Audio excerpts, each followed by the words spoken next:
welcome all in the name of the Lord. And we are trusting God that it shall be well with us in the name of Jesus. We believe in God, in the power of the Holy Ghost. We welcome us. This is the second Sunday in the month of July. We are trusting God for miracles. We are trusting God for testimonies. And we believe that in the name of Jesus, it shall be a month of new beginning. For all who have sent comments, views, and opinions to us throughout last week concerning marriage, those who are seek counseling and prayers, we are trusting God that through the prayer chain we are going to organize, you will have a lot of testimonies. Ọlọ́run yóò ràn wá lọ́wọ́, Ọlọ́run yóò dùn wá nínú, Ọlọ́run yóò tì wá lẹ́yìn, ìyanu ńlá lórúkọ Jésù yóò ṣẹ. Látara wa a ó yin Ọlọ́run lógo, látara wa orin tuntun yóò tẹnu wa jáde. Ìgbéyàwó tó bá dára, ìlú á tòrò, orílẹ̀-èdè á rójú, ọ̀nà á ráyè. Tọmọ mi bá hùwà tí ó dá, wọ́n ní broken home ló ti wá.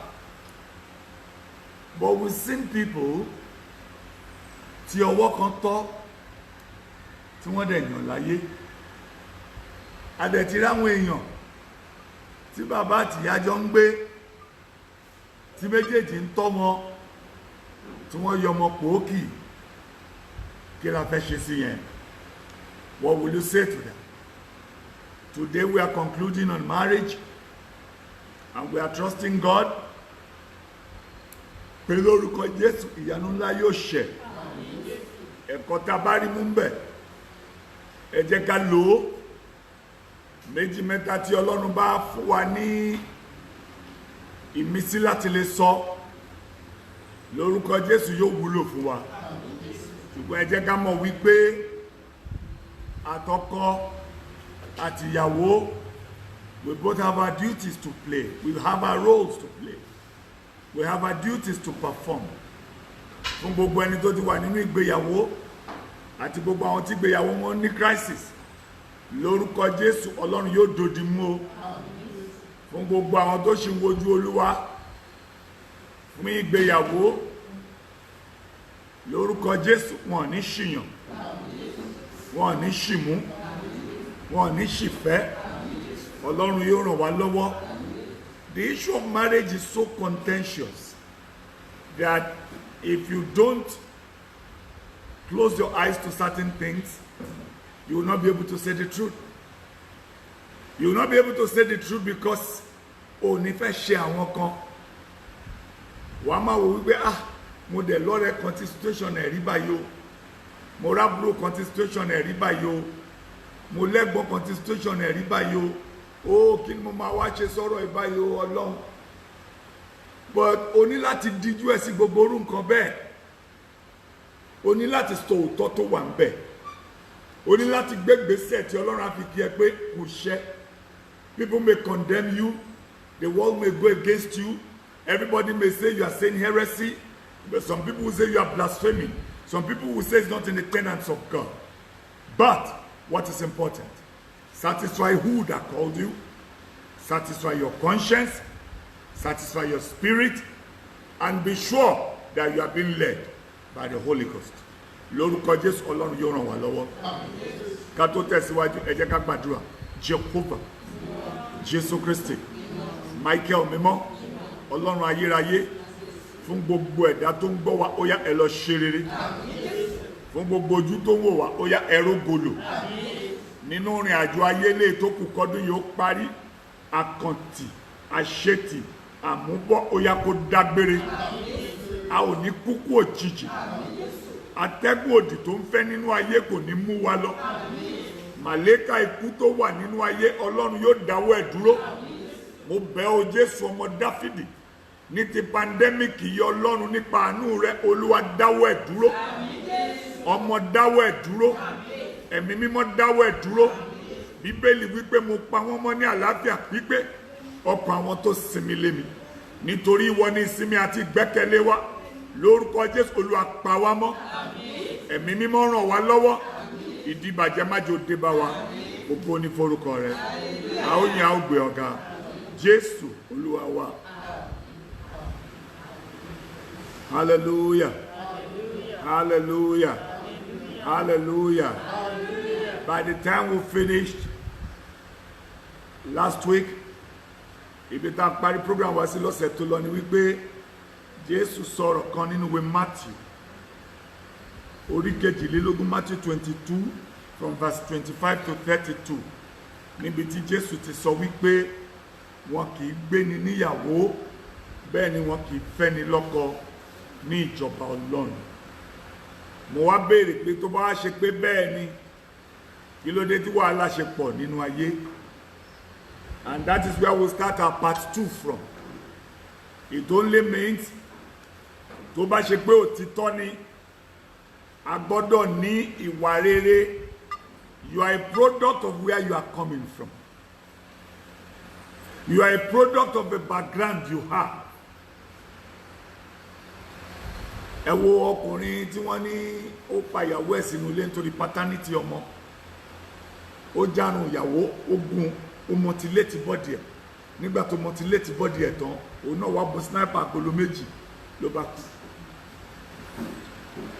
Wọ́n bá ní wọ́kọ́ ló lọ́mọ wa tẹ̀ wájú. Ṣé búbú kàtà wọn yọ lọ́rùn ẹ̀? Èwo ni kò parẹ́ sí? Wàá jẹ̀bi láyé, wàá tún jẹ̀bi lọ́run. I mean, to me as a person, kò tó kó lọ yọ bẹ́ẹ̀. Bùkátà ni wọ́n yọ lọ́rùn ẹ̀ náà. Ó wá lọ gádò kọ́bẹ̀ ó pààyàn. Ó pààyàn tó ojú ẹ̀dá. Ó kó sniper mú. Ẹ̀dá àwọn ọmọ méjì yẹn lẹ̀.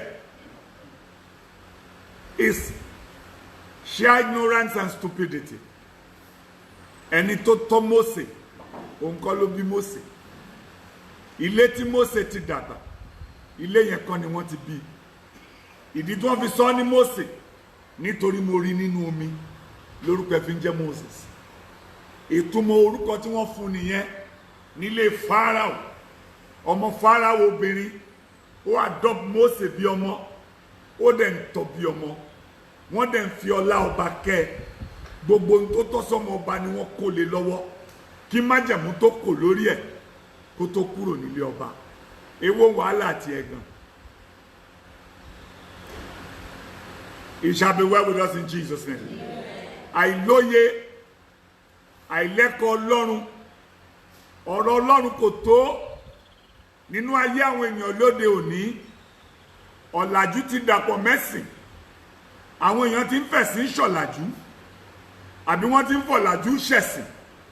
Ọ̀làjú ti wá kó bẹ́sìn. Ẹ̀sìn ò lè dá dúró mọ́ láì fọ̀làjú kún. Ọ̀làjú dẹ̀ ń kó bẹ́sìn nítorí Ọlọ́run ò yí padà. Microphone ọ̀làjú ló gbé wá. Àwọn tí àtúntò tá fi ń jókòó ọ̀làjú ló gbé wá, ó dáa. Ká wà lórí YouTube, ká wà lórí Instagram, ká wà lórí Facebook, ọ̀làjú ni, ó dáa. Irú positive civilization yẹn is acceptable. Those kind of civilization that will enhance the gospel of Jesus is acceptable. Ẹ má wá gbàgbé kò sóhun tó ní side A tí ò ní side B. Ìmọ́lẹ̀ wà, òkùnkùn wà, ọ̀sán wà, òru wà, àárọ̀ wà, alẹ́ wà. So báyé ṣe rí nìyẹn, and there's nothing you want to do about it. Mo gbàdúrà lẹ́ẹ̀kan sí pé lórúkọ Jésù Ọlọ́run yóò ràn wá lọ́wọ́. Lórúkọ Jésù Ọlọ́run yóò dì wá mú. Orí àwọn single parents ni mo ti dúró ní last week. Mo ń béèrè wípé kí ni ìpín wọn níjọba Ọlọ́run. Obìnrin tó lẹ́sìn, ọkùnrin tó lẹ́sìn, tíyàwó tí ọkọ tí ó ti di lílù lónìí, lílù lọ́la, lílù lọ́túnla, ojú awú, ẹsẹ̀ akán, wọ́n á gbé lọ hospital, á tún padà bẹ́ẹ̀, aléṣù ni. Níjọ́ tó bá pa ẹ́, èṣù náà ni o. Ẹ wo ọmọ lọ́yà kan tó pọkọ ẹ̀. Nígbà tó pọkọ ẹ̀ tán, gbogbo Nàìjíríà pariwo, á pa ni, yóò lọ ẹ̀wọ̀n ní yóò ṣe gbá wọ́n dájọ́ yẹn kíákíá ó lọ ẹ̀wọ̀n nígbà tí gómìnà Ọ̀yọ́ state tó lọ nígbà tó máa lọ ó fún amnesty wọ́n má ti dálẹ̀ má dúró kí wọ́n pa ẹ́ wúlò fáwọn tó dá ẹ àwọn tó bí ẹ tó bá ti ń gbà ní gbàsgbòs tètè kó tó di gbàsgbòs kó sá lọ jẹ́ kí pásítọ̀ kan sọ fún ẹ pé pray for him nǹkan máa sọ fún ẹ at the end of the day ni pé we never knew this was the way it's going to come out o we are sorry ṣé o máa múyàn lẹ́yìn we are sorry but wọ́n ló máa mọ̀ pé this is the extent of what I can take I can't take it anymore I am going insane bó ṣe wà nílìkì ló wà lágbàjá o bó ṣe wà lọ́dọ̀ ọkùnrin bẹ́ẹ̀ ló wà lọ́dọ̀ obìnrin o kì í ṣọkùnrin nìkan ló ń lu obìnrin nílùú Ìbàdàn ẹ wo àṣà burúkú kan dáyé ń sìn wọ́n á fọkàn wọn lókun oorun ìyẹn sùn wọ́n á jókòó ẹ̀ kúrò I don't understand it màá wá wò pé irú òògùn wo náà wọ́n fún wọn náà tó fi gbọ́gbẹ́ bí gbóná sí ẹ lóko tó kó kẹ̀dà tó ń sùn. The world is coming into a state that we don't understand anymore. Níjẹta àbí níjẹrin mo kà nú pépà mi mo wú tí màmá 72 ń jẹ tó lọ fún bàbá 80 lọ́rùn pa. Wọ́n ní kí ló tó fún lọ́rùn pa ó ní fidelity mo ní fidelity wo ni bàbá 80 fẹ́ ṣe. Then kí ni màmá 72 wá ní Jesus name? Òmú bàbá 80 ò fún lọ́rùn pa lórí bẹ́ẹ̀dì. Now the world, oh my God, the world is turning into something else. The devil has taken control of virtually everything in the world. We don't understand this anymore. Lórúkọ Jésù Ọlọ́run á ràn wá lọ́wọ́ o. Lórúkọ Jésù Ọlọ́run á gbàkóso ayé. Lórúkọ Jésù ìbànújẹ́ kéré ọ̀pọ̀ á jìnnà sí wa o. We need to understand this. At this material point in time, we need God. We need intervention. We need prayers. Ẹ̀yin òbí ẹni iṣẹ́ tó pọ̀ ṣe lórí àwọn ọmọ yín. Tọ́mọ ẹ bá ti ṣègbéyàwó tán àbò lọ́kọ tán má sọ pé ó ti tán o má jẹ́ ó bo nǹkan tí ò dá mọ́ra nílé ibi tó wà tìyàwó ẹ̀ ti ń gbé o. Má jẹ́ ó bo nǹkan tí ò dá mọ́ra níbi tó wà tọkọ ẹ̀ ti ń gbé o. Don't agree to it. It doesn't mean you are interfering, but there's nothing wrong in asking about their welfare. Má sọ pé ọkọ ìyàwó ti lọ bye bye. Tó bá di nǹkan mi lọ́la God forbid ọwọ́ ẹ̀ ló máa padà sí o. Ṣẹlẹ̀ mọ̀ pé Yorùbá wọ́n mọ̀ sọ̀rọ̀ kan tó fọ́ ni wọ́n á ní òfò ẹni kì í ṣẹlẹ̀ mí. Lórúkọ Jésù Ọlọ́run á dá wa sí. Lórúkọ Jésù Ọlọ́run á ràn wá lọ́wọ́. My take is this. What is the place of single parents? Tí wọ́n sá fún domestic violence. Tí wọ́n sá fún wàhálà. Tí wọ́n sá kẹ́mi wọ́n lè gùn. Kí ni what is their place in the kingdom of God? Nítorí some Christian teachers, some religious teachers, wọ́n gbàgbọ́ wípé the only reason tó fi lè kọ́kọ́ ni wípé àbíkọ ìyàwó ẹ ni pé o kà mọ́ nínú àgbèrè wọ́n á ní kó kọ̀wé fún Jésù tún wá sọ̀rọ̀ kan níbí wọ́n bí pé ṣe bí Mósè sọ báyìí wọ́n ní Mósè fún yín lófin yẹn nítorí líle ọkàn yín ni kì í ṣe pé Mósè mọ̀ọ́mọ̀ fún yín lófin yẹn no. So the question I am asking presently right now is what is their role? What is their take? What is kí ni ìpín wọn níjọba ọ̀run? Ṣùgbọ́n Jésù parí ẹni Matthew 22 o. Àwọn scholars mi wọ́n lè ní opinion tó differ sí tèmi. Because mi ní sọ pé kéèyàn dúró sínú abusive marriage. Mi ní sọ pé kéèyàn dúró sínú marriage tí domestic violence fẹ́ pa níbẹ̀. I will never advise anybody to stay there. There is no law you will quote from me in the Bible, in the scripture, that I will support. I will not support it. I will not take it. Because God of abuse àti domestic violence ti wà tẹ́lẹ̀. Ọlọ́run àti address ẹ̀ nígbà tó ń address issue nígbà tó kọ́ṣẹ́ dá ayé àtọ̀run. Nǹkan máa ṣẹlẹ̀ sọ pé pray for him. Pray about it. pray with him? Did you pray with the devil? If you pray with the devil will consume you. Gbogbo àdúrà tó ń gbà yẹn, ojú kan ni Sátánì lálẹ́ tí ó fi mú ẹ jẹ. You don't do that. I'm going to read something funny now. In the book of John chapter 4. In the book of John chapter 4, I'm going to read from verse 15. Ẹ jẹ́ kí n kọ́kọ́ kà ní Yorùbá. Obìnrin náà sì wí fún pé, ọ̀gbẹ́ni, fún mi ní omi yìí kí òǹgbẹ kó má bàa gbẹ mí mọ́, kí èmi kó lè má wá láti fa omi níyìí mọ́. Jésù sì wí fún pé, lọ pe ọkọ rẹ wá kó sì wá síhìn. Obìnrin náà dáhùn, ó sì wí fún pé, èmi kò ní ọkọ. Ẹ máa gbọ́ o. Èmi kò ní ọkọ. Jésù sì wí fún wípé, ìwọ wí rere pé èmi kò ní ọkọ, nítorí pé ìwọ ti ní ọkọ márùn rí, ẹni tí ìwọ sì nísinsìnyí kì í ṣe ọkọ rẹ, ìwọ sọ òtítọ́ ní èyí. Let me read it in English. The woman said unto him, Sir, give me this water that I thirst not, neither come to draw. Jesus said unto her, Go call thy husband and come hither. The woman answered and said, I have no husband. Jesus said unto her, Thou hast well said, I have no husband. For thou hast had 5 husbands. He whom thou now is with is not thy husband. Thou hast said this truthfully. To pastors,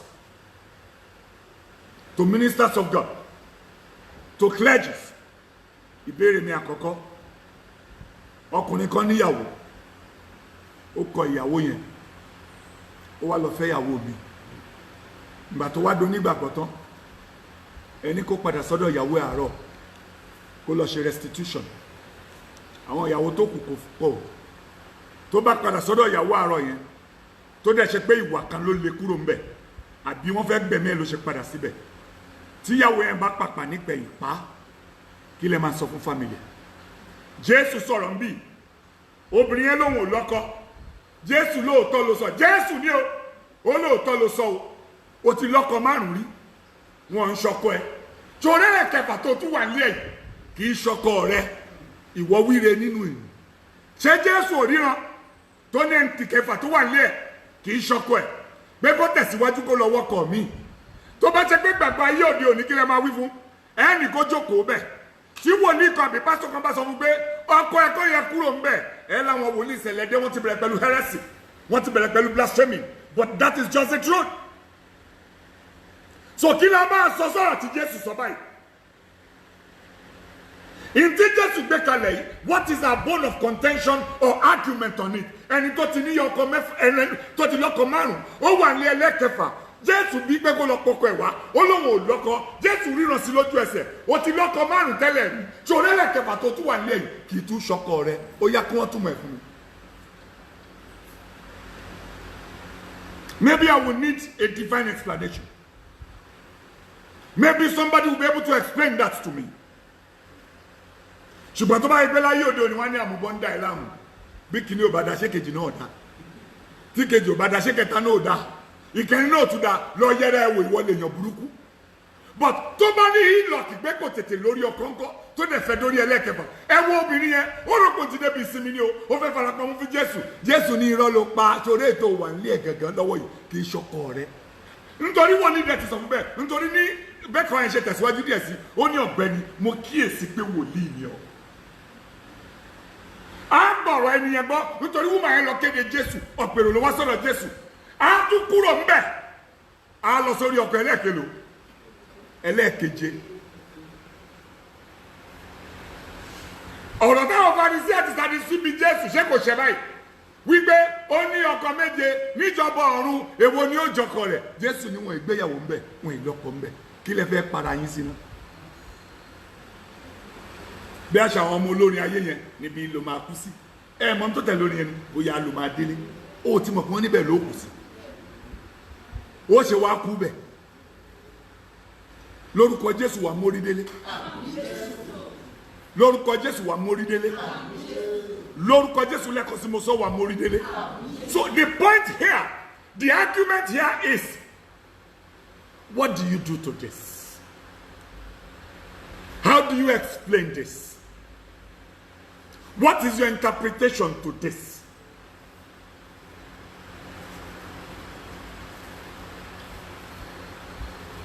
And let us come down. Kakuro lori yẹn. Scholars, Bible teachers, maybe within the week, they will be able to explain that to us and give us an interpretation to that. And like I said last week, when there is issues and you walk away, I'm going back there. What is their place in the kingdom of God? What will Bible scholars tell us about them? Jesus has his own view on marriage. Matthew 19, 1 to 12, Jesus' view. Mark 10, 2 to 9, that is Jesus' view on marriage. John 4, 15 to 19, Mark 12, 24, Matthew 22, verse 25 to 32, 1 Corinthians 7, 1 to 5. That is Jesus' view on marriage. Now, Jesus expatiated so much. Jesus explained so much about marriage that is a holy union. God's plan in the beginning, when man was supposed to live for eternity.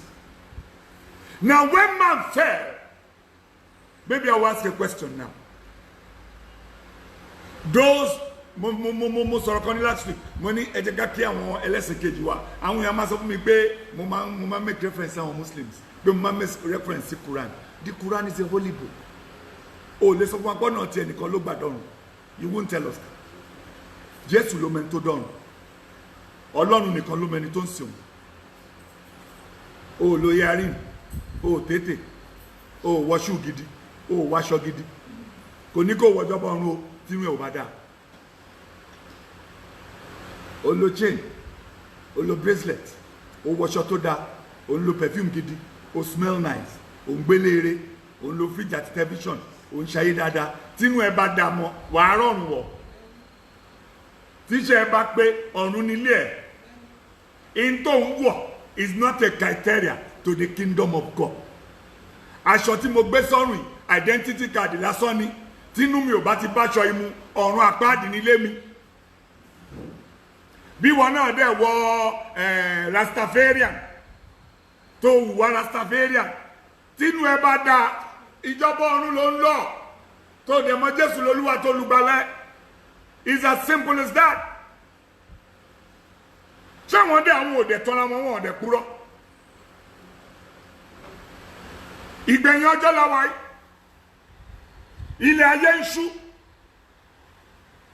What is God's view on polygamy?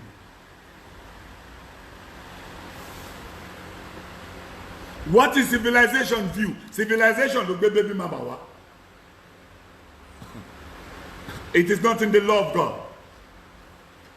It is not in God's words. It's not in God's understanding. Kò sí tó ń jẹ́ bẹ́ẹ̀, ọ̀làjú ló gbé baby mama wá. Ẹnìkan ṣoṣo, á wá lọ fún èèyàn márùn-ún lóyún, wọ́n á wá ní his baby mamas.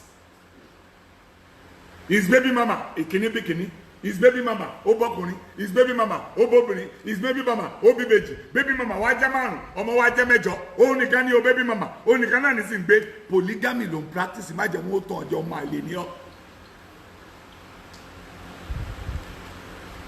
That's just the truth. Ẹ̀yin kan dẹ̀ wà, nígbà tẹ́ ẹ̀ tí ì lò lọ, ẹ̀ níyàwó kan. Ńgbà ẹ̀ bá lówó, ìyàwó tuntun lé ìjòyè. Ẹni ìyàwó yè gbọ́dọ̀ wà. Ìyàwó yè ní ọ̀pọ̀. Nítorí níbo ni ìyàwó ọ̀ṣẹ́ wà? Àríyàwó ọ̀ṣẹ́ mọ́. Ìyàtọ̀ ẹjọ́ jẹ́, ó ti jẹ́ kí ìyàwó ọ̀ṣẹ́ gbó. Instead kò wá kó 50% owó kó fi tún ìyàwó ìṣẹ̀ṣe kára ìyàwó ọ̀ṣẹ́ kó ṣe ṣẹ́mṣẹ́m. Kó gbé lọ lóyìnbó kó ṣe màsáàjì kó fún ní kírìmù gidi gbogbo ẹran ara tó ti kú mọ́ lára kó jí dìde.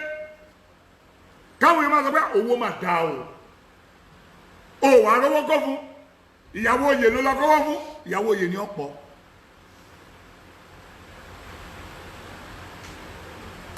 You like it? You don't like it? That is my take. But this is my take. What is God's view on polygamy? Holy fathers in the past, they were polygamistic in nature. Abraham, Jacob, who became Israel, Moses, Joseph, David, Solomon, Gideon, Jephthah. Ọlọ́run tẹ̀síwájú níbi tó ti burú jù. Ó ní kí wòlíì kan kó lọ fi aṣẹ́wó méjì. Tó bá ṣẹlẹ̀ láyé òde òní kí lẹ máa pè. Social media ti pa. Wọ́n á ní not be God voice you hear o. Na devil dey talk to you. Devil na him dey talk to you. How God go tell you say make you go meet prostitute? Na devil dey talk to you. Because civilization has eroded everything that is godly in us. Civilization has taken away the Holy Spirit from us. Some people even don't want to listen about what Holy Spirit is talking about. They want to listen to common sense. And Isaiah 55 says, my ways are not your ways, my thoughts are not your thoughts. That is what God said. And today we will sing, Sure fún wa lónìí bàbá wa ọ̀run, agbójú wa sókè sí ọ. Wọ́n tó súre f'Abraham babaláwa, jọ̀wọ́ súre fún wa, Alpha àti Omega, àṣì ọkàn wa páyà s'Olódùmarè, má jẹ́ ká lọ lófo. That same Abraham, who was polygamistic, they called him a friend of God. Nínú ìwé Isaiah 55, èmi ó bá yín dá májẹ̀mú àìnípẹ̀kun, àánú Dáfídì tó dájú. Ọlọ́run sọ̀rọ̀ kan tó bà mí lẹ́rù nínú ìwé Sámù. Nígbà tí Dáfídì tó pa Ùráyà tó gba Báṣẹ́bà, Ọlọ́run rán wòlíì Nátánì sí. Ọlọ́run sọ fún Nátánì pé lọ sọ fún Dáfídì, ìwọ mo gba gbogbo ilé Sọ́ọ̀lù, mo kó lé ẹ lọ́wọ́. Gbogbo tí Sọ́ọ̀lù ní àtayé àti gbogbo ẹ̀ mo kó fún ẹ. Oníyàwó tó pọ̀, onígbá, oníyàwó, ó gbọ́n tó lọ sọ. Ọlọ́run ní Dáfídì, ṣé bí tó o bá tún fẹ́ sí, ṣé bí wàá pè lọ́mi, ó ní màá fún ẹ, kí ló dé tó lọ pológun náà kan. Ibẹ̀ lègún ti wọnú ilé Dáfídì. Ó ní kíyèsí, gbọ́ ìwọ Dáfídì, idà kì yóò tán ní ilé rẹ̀.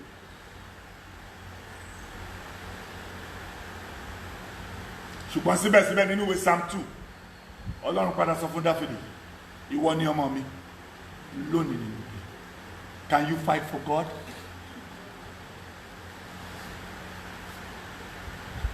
Somebody says he knows the ways of God. You cannot know the ways of God. You are mere mortals. Even angels don't know the ways of God. They are just messengers of God. Even the 16 elders in the throne of God who bow and worship daily, the book of Revelation told us that. They don't know the mind of God. Even Jesus, the Son of God, said, Ìgbà tí àkókò náà kò sẹ́ni tó mọ̀ bí kì í ṣe bàbá mi tí ń bẹ ní ọ̀run. You don't know the mind of God. Ntí Ọlọ́run bá fẹ́ kó yé wa, ló máa fi yé wa. Ntí Ọlọ́run bá fẹ́ ká mọ̀, òun ló máa jẹ́ ká mọ̀. Àkókò tó bá fẹ́ ká mọ̀, òun yóò jẹ́ ká mọ̀. But my take today is, tọ́lọ́run bá kẹ́ ẹ, mo fẹ́ tún sọ lónìí, tí Ọlọ́run bá kẹ́ ẹ, tó fún ẹ níyàwó kan, kẹ́ ń gbé lálàáfíà, tí ó sì wàhálà, tí ó sì dààmú, má fọwọ́ ara ẹ lọ fa wàhálà. Má fọwọ́ ara ẹ lọ fa dààmú o. Má fọwọ́ ara ẹ lọ bí ogun. That is the truth. It's either you take it or you leave it. Tí Ọlọ́run bá dẹ̀ pàṣẹ wípé wò ní dúró lórí ẹyọ kan bí tóbìnrin ará Samaria yẹn tó ń bá Jésù sọ̀rọ̀. Àgbélébù ti ẹni yẹn máa gbàdúrà. Tó bá yẹ pé lórí ẹlẹ́ẹ̀kẹta ló ti dúró, àbẹ́lẹ́ẹ̀kẹrin, ògo ní fọ́lọ́run lókè ọ̀run. Tọ́lọ́run bá dẹ̀ sọ wípé ọ̀ọ́bà nílé bíi ti Dáfídì àbí Solomon, gbà kámú kó má kọjá àyè rẹ, kó má bàa gbélé ayé, ilé ayé asán, or live a single life.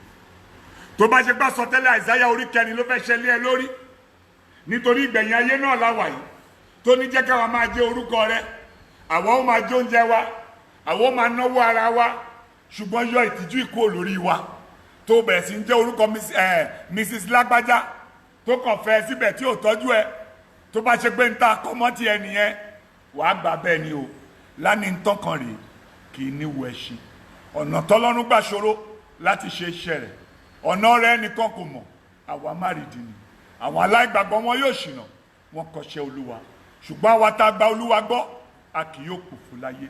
You must be able to have a spirit of discerning láti mọ̀ nígbà tí Ọlọ́run bá ń bá ẹ sọ̀rọ̀ láti mọ̀ nígbà tó tọ́ láti dúró láti mọ̀ nígbà tó tọ́ láti tẹ̀síwájú.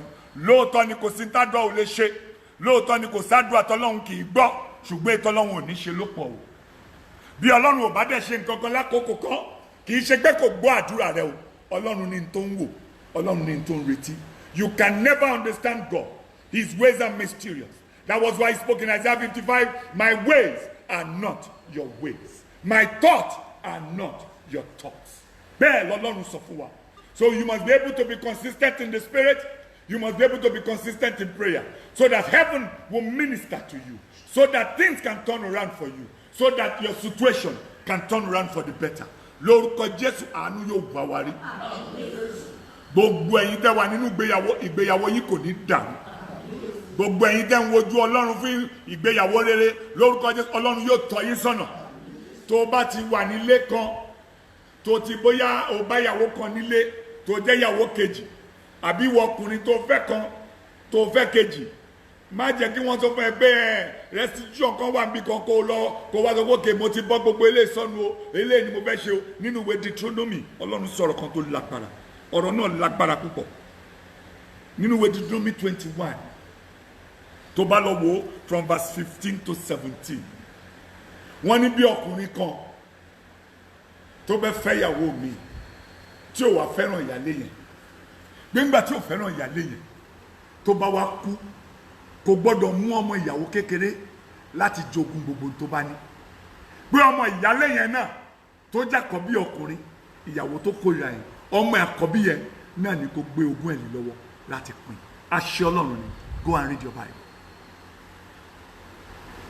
I am the Lord, I change it not. Ọlọ́run ló sọ bẹ́ẹ̀. It shall be well with us. Ọlọ́run yóò tọ́ wa sọ́nà. Ọlọ́run yóò kọ́ wa mọ́ ṣe. Ọlọ́run yóò fún wa ní ìmísí láti mọ ohun tó tọ́. Ọlọ́run yóò fún wa ní ìmísí láti mọ ohun tó dára. Lórúkọ Jésù ayé wa yóò rojú o. Lórúkọ Jésù ọ̀nà wa yóò ráyè. Nínú ìrìn àjò ìgbéyàwó kò sẹ́ni tó mọ̀ rìn. Ọlọ́run ló lè bẹ́ẹ̀ rìn. Nínú ilé ìgbéyàwó kò sẹ́ni tó pé Ọlọ́run nìkan ló pé. Gúgúrú tọ́lọ́run bá ti dà sí ẹ lágbádá máa yán kó dẹ̀ máa fi sùúrù jẹ́ kó má bàa pọ̀ fúta mọ́. Lórúkọ Jésù, it shall be well with you. The peace of God will reign in your home. The peace of God will reign in your life. Whatever you lay your hands upon, you will prosper. In the remaining part of this year, I speak into your life. In the name of Jesus, testimonies will abound. God will fight your cause. God will fight your battle. Sudden death will not be your portion. And in your life, God will reign supreme. In your businesses, God will reign supreme. In everything you lay your hands upon, God will reign supreme. A ó gbé Ọlọ́run ga látara rẹ. A ó gbé Ọlọ́run ga nínú ayé rẹ. Ìrètí ọ̀tá lórí rẹ kò ní ṣẹ o. Oore ọ̀fẹ́ Ọlọ́run nínú ayé rẹ yóò bí sí. Ìyanu ńlá yóò sì ṣẹ. Orí bẹ́ẹ̀ kò yí padà. O ṣe onímájẹ̀mú ayọ̀. Jésù Kristo Olúwa wa. Àṣẹ ti Baba, àṣẹ ti Ọmọ, tọ̀lọ́run Ẹ̀mí Mímọ́. Bà lé wa lónìí. Jẹ́ káyé wa rójú. Jẹ́ kọ́nà wa ráyè. Oore ọ̀fẹ́ rẹ jẹ́ kó tó fún wa. Tọ́ wa sọ́nà ní gbogbo ìgbà. Mú wa délé Ọlọ́run. Má jẹ́ ká ṣẹ̀ṣẹ̀ gbé. Má jẹ́ ká ṣìyàn. Ikú kó má pa wá o. Àìsàn kó má gbé wa dè. Àbẹ̀wò Ọlọ́run ní májẹ̀mú ayọ̀. Lórúkọ Jésù gbogbo àwọn ọmọ wa yóò yàn. Gbogbo àwọn ọmọ wa yóò yanjú. Ikú nínú ìgbéyàwó Ọlọ́run yóò fibú. Wàhálà ìdààmú Ọlọ́run yóò gbẹ́sẹ̀ lé. Ayọ̀ Ọlọ́run yóò jẹ́ pé wa. Orí bẹ́ẹ̀ kò yí padà. O ṣe onímájẹ̀mú ayọ̀. Jésù Kristi Olúwa wa. Hallelujah méje.